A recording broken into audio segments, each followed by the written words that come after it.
Okay.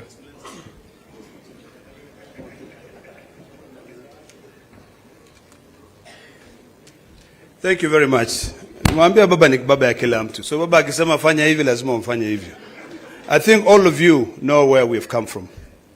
Today is a very important day for all of us, because the unity of this country is greater than the interests of any of us.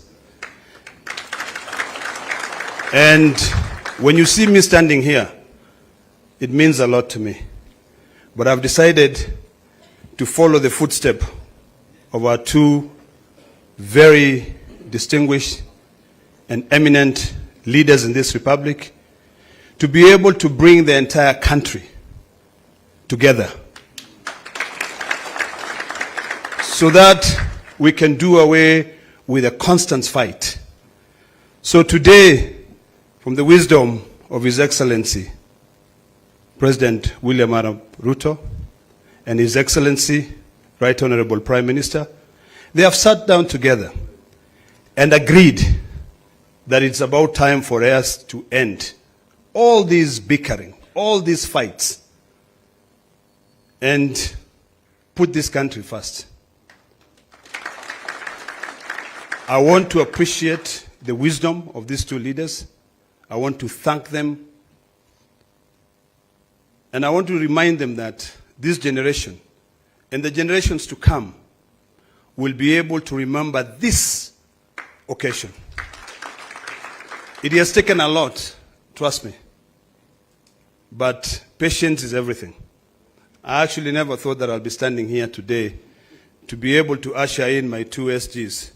Unajua rungu yangu ilivunjika bwana. Lakini mbele, it's the most important. Unajua mali ilivunjika Junet. But today we are here to sign, or the two leaders will be signing an expression of interest to work together. It is imperative that we all find areas that we can be able to work together, and I believe that the details will be provided with you in time. So without wasting so much time, let me now take this opportunity to invite the distinguished senator from Nairobi, SG Edward Sifuna, CBS, to be able to read the first 5 paragraphs. And I would kindly request you to actually remain silent so that you can internalize and you can be able to demystify the meaning of this agreement. Welcome, Banasia. Thank you, Senator Ledama, Your Excellency the President, Your Excellency Prime Minister Raila Odinga, Your Excellency the Deputy President, all leaders present here, all protocols observed. My name is Edwin Sifuna. I am the Senator of Nairobi, and I am standing here in my capacity as the Secretary General of the Orange Democratic Movement. Your Excellency, in the capacity as SG, I have certain constitutional duties, and that is why I'm standing here to execute those duties in accordance with the Constitution of ODM. We have taken the liberty to read out this memorandum of understanding so that we are all clear on what it is and what it is not. We are all clear on what it is and what it is not. As SG, I want to confirm that this document has been processed through the relevant party organs. And Your Excellency, I have here in this room members of the party's central committee who I'll just request to stand up so that they confirm that this is a decision of an organ of the party. Please stand up if you're a member of the Central Committee of ODM. Thank you very much. You may be seated. We are going to take turns with my counterpart to read out this MOU. It is titled Memorandum of Understanding to Resolve the Social, Economic and Political Challenges Facing Kenya 2025. Realizing that Kenya has gone through a long period of political crisis and conflict that has hampered the nation's potential for development and improving the livelihoods of our people. Noting that such crises have often resulted into demonstrations by our people demanding their rights, with the state often resulting to brutal suppression of such demonstrations that unfortunately lead to loss of life as well as property. Acknowledging that the nation will not develop without reinforcing democratic governance and the rule of law, conscious that the decay in democratic governance is expressed through skewed allocation of resources, ethnic intolerance and marginalization, corruption, and noting that devolution, though intended to strengthen democratic governance and development at the grassroots, is systematically undermined and starved of funds.